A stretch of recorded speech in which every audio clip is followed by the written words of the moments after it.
Chapter 4. Struggling wildly between two stoats, the captive mouse was dragged into the bedchamber. He was secured by a long rope, which the guards tried to keep taut as he dodged and jumped, scratched and bit, first letting the rope go slack, then dashing forward so the two guards were pulled together. As they collided, he leapt upon them, biting and kicking despite the rope that pinned his paws to his sides. A ferret guard from the door came running in to help. Between the three of them, they managed to pin the warlike mouse upon the floor. They lay on top of him, trying to avoid the butting head and nipping teeth. The mouse was breathing heavily, his eyes flashing reckless defiance at his captors. Vidorga sat up straight, sleep forgotten as he questioned the two stoats. Make your report! What have we got here? One of the stoats freed his paw and threw a quick salute. Lord, this one was caught within the bounds of your lands. He's a stranger and goes armed. A weasel marched in and placed the traveller's ancient rusty sword at the foot of the bed.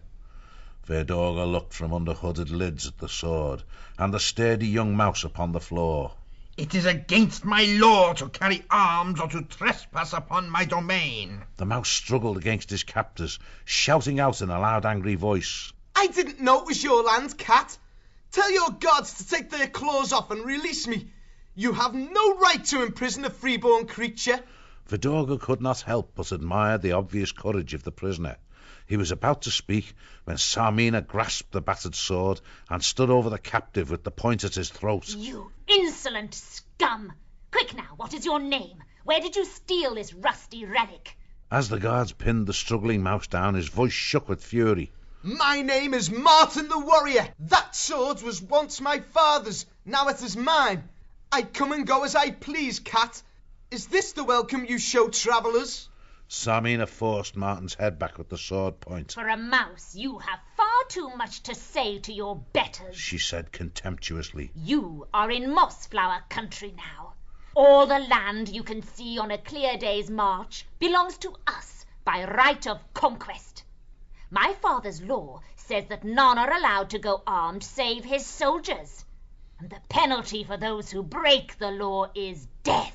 She beckoned the guards with a sleek cat-like movement. Take him away and execute him. Lord Green-Eye's voice halted the guards as he turned to his son. Gingerbeer, have you nothing to say? What shall we do with this mouse? Some say that ignorance of the law is no excuse. Gingerbeer answered without raising his voice. Even so, it would be unjust to punish Martin. He is a stranger and could not be expected to know of us or our laws. Also, it would be too easy for us to slay him. He seems an honest creature to me.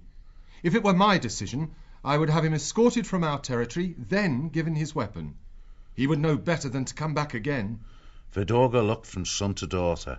Now I will give you my decision. There are enough cowards in the world without killing a brave creature for so little reason. This Martin is a true warrior. On the other side of the scales, if we were to allow him to roam free as the wind on our land, this might be read as a sign of our weakness. It is my judgment that he be put in the cells to cool his paws a while. After a time he can be set free, provided he is never again so rash as to trespass in my domain. Snap! Everyone present heard the sharp report. Furious at being overruled, Sarmina had set the sword between the jamb of the door and the stone doorway. With a huge burst of energy, she threw her weight against the venerable weapon. Suddenly it broke. The old blade rang upon the floor, leaving her holding the shorn-off handle, which she tossed to a guard. Here, throw him in the cells with this tied around his neck. If ever we do release him, then others will see him and realize how merciful we can be. Take the wretch away. The sight of him offends my eyes. As the guards tugged on the rope, Martin stood firm, resisting them. For a moment his eyes met those of Sarmina's. His voice was clear and unafraid. Your father made a just decision, but yours was the right one. You should have killed me when you had the chance, because I vow that I will slay you one day. The spell was broken. The guards hauled on the ropes, dragging Martin off to the cells. In the silence that followed, Sarmina slumped in a chair and sniggered. A mouse kill me, indeed. He's not even worth worrying about.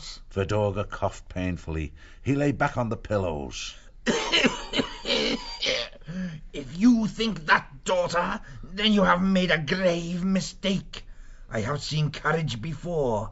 It comes in all shapes and sizes. Just because he is a mouse does not make him less of a warrior than me. He has a fighter's heart. I saw it in his eyes. Samina ignored her father and called to Fortunata. Vixen, mix Lord Green Eyes a stronger potion. He needs sleep after all the excitement. Gingerfear, give father his medicine. You're the only one he will take it from. Fortunata gave Gingerfear the beaker containing the prepared draught. Samina nodded to her, and they left the room together. Outside in the corridor, the wildcat gripped the fox's paw in her powerful claws. Well, did you fix the medicine? Fortunata winced in pain as the claws sank in. Twice. Once before the mouse came in, and just now before we left. He's taken enough poison to lay half the garrison low. Samina pulled the vixen close, her cruel eyes burning. Good. But if he's still alive in the morning, you had better prepare some for yourself. It would be a lot easier than facing me if you fail. The cells were deep beneath Katir. They were ancient, smelly, dark and dank. Martin the warrior was haled into his prison by the two guards who had dragged him down passage and stairway. He had fought every inch of the way, and they were glad to be rid of him. Martin lay with his cheek resting on the cold stone floor where he had been flung. As the door clanged shut behind him, one of the stoats peered through the door grating, turning the key in the lock. Thank your lucky stars, Mouse. If Lady Zarmina had had her way, you'd be in the darkest, wettest cells further down the passage. It was Lord Green Eyes' wish that you should be put in a good cell, aye, and given bread and water to eat, and some dry straw to lie on. He must have taken a shine to you. He's a strange one, old Vidorga is. Martin lay still, listening until the sounds of the guards' heavy paws receded, and he was alone. Standing up, he took stock of his new surroundings. At least there was light coming in from a torch that burned on the far corridor wall. Feeling a slight draught, he looked up. There was a high, narrow grille slitted into the wall near the ceiling. Martin changed position, still looking upwards, until he could see a star shining outside in the night sky. It was his only link with freedom and the outside world. He sat, resting his back against the wall, huddling down in his ragged cloak to gain a little warmth. The rest of his cell was just the same as any prison. 4 bare walls and precious little else. No comfort or cheer to be gained from anything here. He was a prisoner, alone in a strange place. The warrior mouse slept, overcome by weariness. Some time before dawn, he was wakened by paws thrusting something over his head and around his neck. Still half asleep, Martin tried to grab hold of his assailants. He was roughly kicked to one side. Then the door clanged shut as the key turned in the lock again. Leaping up, Martin ran to the door. The stoat guard peered through the grating, chuckling and wagging a paw at him. You nearly had me that time, Mouse. The warrior mouse gave an angry snarl and leapt at the grating, but the stoat backed off, grinning at his futile attempt. Listen, Mouse. If I were you, I'd keep pretty quiet down here. Otherwise, you might attract Lady Zarmina's attention, and I don't think you'd like that. You just sit tight and behave yourself. Then maybe, in time, somebody like Gingerfear will remember you're here and have you released. As the guards trooped off, Martin saw they had left a load of clean straw in one corner, also some bread and water. Instinctively he moved towards it and felt something clunk against his chest. It was the sword handle, dangling from a piece of rope around his neck. Martin held it in front of his eyes, staring at it hard and long. He would wear it, not because he had been sentenced to as a mark of shame, but to remind himself that one day he would slay the evil cat who had broken his father's blade. Settling down in the dry straw, he drank water and gnawed upon the stale bread hungrily. He was about to fall asleep again when shouts and commotion broke out above stairs. Pulling himself level with the door grill, Martin listened to the sounds that echoed in the silence of the cells. My Lord Green Eyes is dead! Lady Zarmina, come quick! It's your father! There was loud stamping of spear butts and the sounds of male paws dashing hither and thither, coupled with the slamming of doors. Zarmina's voice could be heard in an anguished wail. Murder! Murder! My father is slain! Ashleg and Fortunata took up the cry. Murder! Gingerbeer has poisoned the daughter! A tremendous hubbub had broken out. Martin could not hear clearly what was going on. A moment later, there was a sound of heavy paw steps on the stairs. It sounded like a great number of creatures. Martin pulled to one side of the grill and saw it all. Led by Zarmina, a mob of soldiers carrying torches marched down the corridor, Ashleg and Fortunata visible among them. As they passed the cell door, Martin glimpsed the stunned face of the gentle wildcat Gingerbeer. He was bound in chains. Blood trickled from a wound on his head. Their eyes met for a second.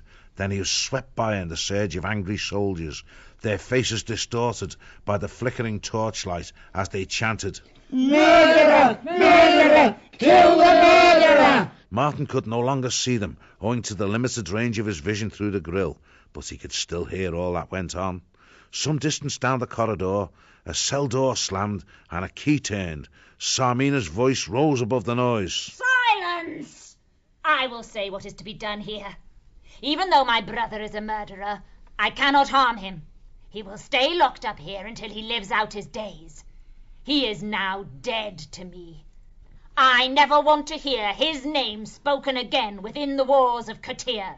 Martin heard Gingerbeer's voice trying to say something, but it was immediately drowned out by Ashleg and Fortunata, starting up a chant that the soldiers took up at full pitch. Long live Queen Zarmina! Long live Queen Zarmina! As the mob passed by Martin's cell again, he drew back.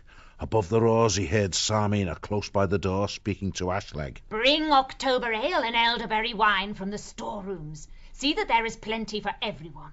Shutting his ears against the sounds of the revellers, Martin lay upon the straw with the sword handle pressing against his chest. Now that his last hopes were gone, it looked like being a long, hard winter.